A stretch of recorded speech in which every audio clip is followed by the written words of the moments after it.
Hello guys, welcome back to മെക് studio. Durand കപ്പിലെ തകർപ്പൻ പോരാട്ടത്തിൽ കേരള ബ്ലാസ്റ്റേഴ്സിന് സമനില കുരുക്ക്. കരുത്തരുടെ പോരാട്ടത്തിൽ പഞ്ചാബ് എഫ് സിയാണ് കേരളത്തിൻ്റെ കൊമ്പന്മാരെ ഇപ്പോൾ സമനിലയിൽ തളച്ചിട്ടുള്ളത്.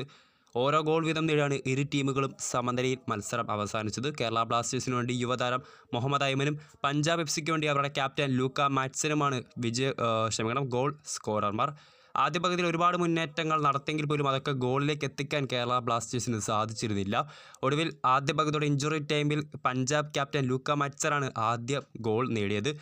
രണ്ടാം പകുതിയുടെ തുടക്കത്തിൽ തന്നെ കേരള ബ്ലാസ്റ്റേഴ്സ് തിരിച്ചടിച്ചു. 57-ാം മിനിറ്റിൽ യുവതാരം മുഹമ്മദ് ഐമനാണ് കേരള ബ്ലാസ്റ്റേഴ്സിന് വേണ്ടി ഗോൾ സ്കോർ ചെയ്തത്.